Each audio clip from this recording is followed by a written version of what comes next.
Good evening. Allow me to introduce myself. I am the Storyteller. I go by a rather humble appearance, but it is in these trying times it was the best I could manage.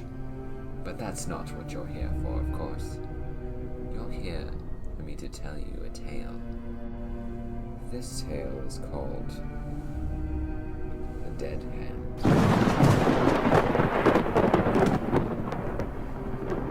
The village huddled on the edge of a vast swamp. As far as one could see, there were soggy meadows, holes filled with black water, and glistening sheets of wet, spongy peat. Skeletons of giant trees, or snags, as the people called them, rose up out of the muck, their dead branches reaching out like long, twisted arms. During the day, the men in the village cut the peat and hauled it home to dry and sell for fuel. But when the sun went down, and the wind, sighing and moaning, came in from the sea, the men were quick to leave. Strange creatures took over the swamp at night, and some even came to the village. That's what everyone said. People were so afraid they would not go alone out after dark. Young Tom Pattinson was the only person in the village who did not believe in these creatures. On his way home from work, he'd whisper to his friends, "There's one," and they would jump and run. Tom would laugh and laugh. Finally, some of his friends turned to him. "You know so much," they said.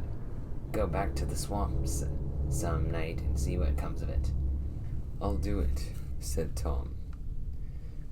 "I work out there every day. Not once have I ever seen anything frighten me. Why should it be different at night?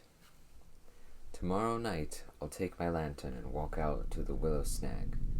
If I get scared and run, I'll never make fun of you again."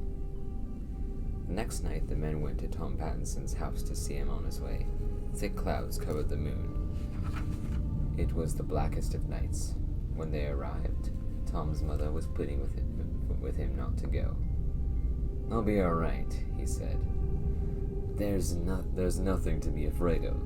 Don't be foolish like the rest." He took his lantern and, singing to himself, headed down the spongy path towards the willow snag.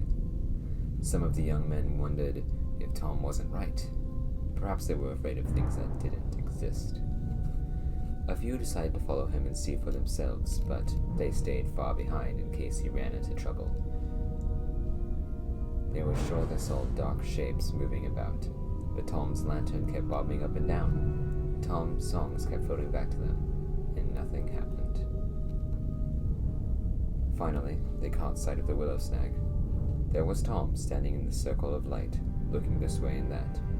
All of a sudden, the wind blew out his lantern, and Tom stopped singing. The men stood stock still in the blackness, waiting for something awful to happen. The cloud shifted, and the moon came out. There was Tom again, only now he had his back pushed up against the willow snag, and he had his arms out in front of him, as if he were fighting something off. From where the men stood, it looked like dark shapes were swirling in around him, and the clouds covered the moon again. Once more, it was black as pitch. When the moon came out again, Tom was hanging onto the willow snag with one arm. His other arm was stretched out in front of him, as if something was pulling it. It looked to the men as if a rotting, moldy hand with no arm, a dead hand, had grabbed Tom's hand. With one final wrench, whatever had hold of Tom jerked him into the muck. That's what the men said. When the clouds blotted out the moon once more, the men turned and ran through the blackness towards the village. Again and again they lost the path and fell into the muck and water holes. In the end they crawled back on their hands and knees, but Tom Pattinson was not with them. In the morning the people searched everywhere for Tom. Finally, they gave him up for lost. A few weeks later, towards evening, the villagers heard a cry. It was Tom's mother. She was rushing down the path from the swamp, shouting and waving. When she was sure the villagers had spotted her, she turned and ran back. Off they went after her. They found young Tom Pattinson by the willow snag, groaning and gibbering as if he had lost his mind. He kept pointing with one hand at something only he could see. Where his other hand should have been, there was nothing but a ragged stump oozing blood. The hand had been ripped clean off. Everybody said it was the dead hand that had done it, but nobody really knows. Nobody will ever know, except Tom Pattinson. And he never spoke another word again. And that is the end of our story today.